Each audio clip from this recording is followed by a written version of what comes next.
तो ये जितनी मोटी मोटी अर्थों में किताबों में लिख दिया गया है ना, वैसा नहीं है, वैसा नहीं है। तो समाज क्या है?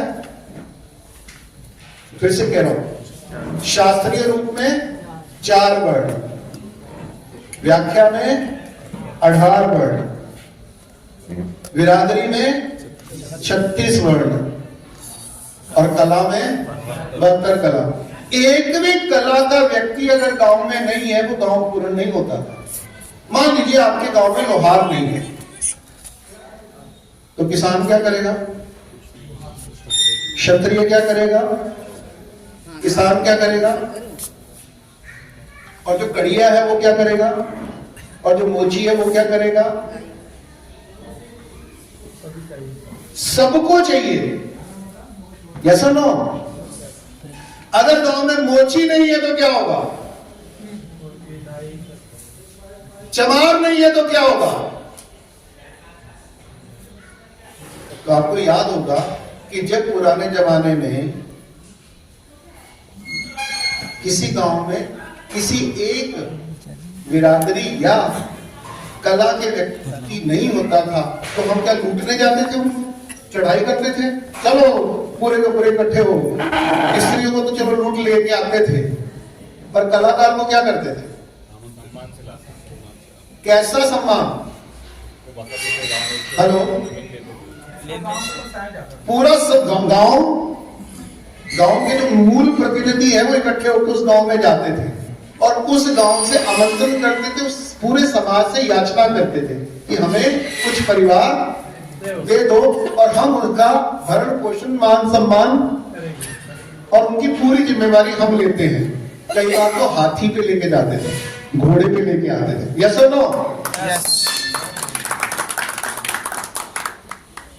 ये तरीका था भारत के समाज का, राइट? तो एक भी कला अगर कम होगी तो समाज बनता नहीं। तो जब वो ऐसा था जिसमें 72 कला को जानने वाले लोग थे, बिरादरियों के ऊपर आते, तो एक ही वर्ण के अंदर, अब वर्ण को थोड़ी परिभाषित कर लेते हैं, जो ज्ञान का काम करते हैं उसको हमने ब्राह्मण का, पुरोहिती उसका एक पार्ट है, पढ़ना पढ़ाना उसका एक पार्ट है, रिसर्च उसका एक पार्ट है, ज्योतिष उसका एक पार्ट है, तीज त्योहार उसका एक पार्ट है, काल गणना उसका एक पार्ट है, पूजा पाठ एक पार्ट है, राइट? तो जो ज्ञान का काम करेगा, कानून भी उसका एक पार्ट है, ग्रंथों को अध्ययन करना, उसको संचित करना उसका एक पार्ट है, उसको लिख के अगली पीढ़ी तक पहुंचाना उसका एक पार्ट है। इसलिए ब्राह्मणों में इतनी अलग अलग विविधता पाई जाती है, परंतु मेन कॉमन लिंक क्या है? जो ज्ञान से अपना जीवन यापन और अर्जन करते थे, जो पूरे समाज में ज्ञान को पैदा करने का, ज्ञान को बांटने का, ज्ञान की रक्षा करने का, ज्ञान को संजोने का जो काम करेगा उसको हमने ब्राह्मण कहा। पर ब्राह्मणों ने के अंदर भी कमीने तो होंगे, क्योंकि खेत में अकेली फसल थोड़ा होती है, खरपतवार भी होता है, और तो खरपतवार हर जाति में, हर संप्रदाय में होंगे, यस और नो? यस। होंगे कि नहीं होंगे? yes, अब वो किसी खरपतवार ने बोल दिया तो उसने क्या किया कि अपने जिम्मेवारी को सेकेंडरी कर दिया, अपने ओहदे को ऊपर कर दिया, तो उसने बोल दिया कि जो ब्रह्म का ज्ञान रखता है वो ब्राह्मण। मैंने तो आज तक नहीं देखा अपने जीवन में एक भी ब्राह्मण होते हुए कि किसी को ब्रह्म का ज्ञान। आप में से है तो ब्राह्मण?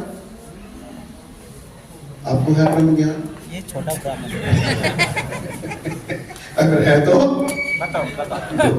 हाँ, ज्ञान का काम करते हैं, कोई ना कोई ग्रंथ पढ़ते हैं, कोई वेदी होता है, कोई द्विवेदी होता है, कोई त्रिवेदी होता है, कोई चतुर्वेदी होता है, कोई ठाटापात होता है, कोई पुजारी होता है, कोई पुरोहित होता है, कुछ ना कुछ करते हैं। यहाँ तक कि खानसा में भी होते हैं, जैसे हिमाचल में होते हैं, उसको बोटी बोलते हैं। बर्तन भी उनके पास होते हैं। दूसरा, जो रक्षण का काम करे वो क्षत्रिय है। आप में से कितने मराठा हैं? आप वैश्य हो कि क्षत्रिय हो? वैश्य। जो मराठा है वैश्य वैश्य। अच्छा, पाटिल कितने आप में से? आप क्षत्रिय हो या वैश्य हो? वैश्य। चलिए दोनों में अंतर करता हूं। जो रक्षण का काम करे वो क्षत्रिय। वो क्षत्रिय है, और जो उत्पादन का काम करे वैश्य। वैश्य। और उत्पादन का काम करने वाला, जिसको 72 कलाओं में से कोई भी 1 से 2 कला आती है, वो वैश्य। राइट?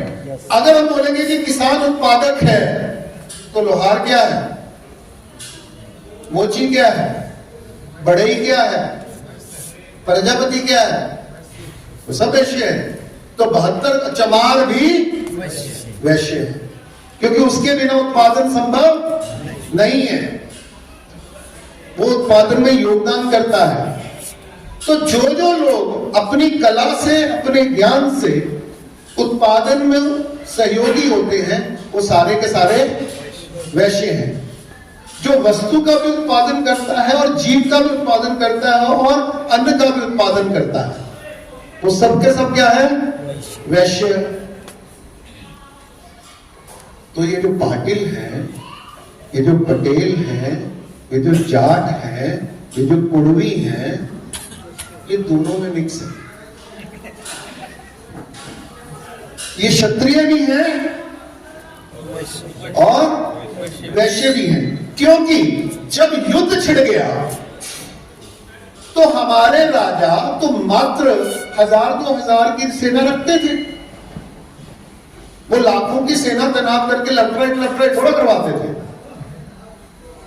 वो केवल लॉ एंड ऑर्डर चलाने के लिए, जरूरत के लिए 2000 की, मतलब 1-2000 की सेना रखते थे। और जब युद्ध छिड़ता था तो एक बिगुल बजता था, गांव-गांव तक मैसेज आता था, और फटाफट सब लोग अपनी हल छोड़ के तलवार, भाला, घोड़ा उठाते थे और लाम होके चल पड़ते थे। यस और नो? यही नियम था ना। तो हम लोग क्षत्रियों की भूमिका में भी आते थे। परंतु हुआ क्या कि कालांतर में हमने केवल जो राजा वाले लोग हैं उनको ही क्षत्रियों में रख दिया, और जो बाकी लोग क्षत्रियों की भूमिका में आते थे जरूरत पड़ने पर, उनको भुला दिया। ये यहां से जातिवाद शुरू। अब मुझे बताइए, शूद्र कौन है? एनिमल जो सेवा करके अपने जीवन का यापन करता है।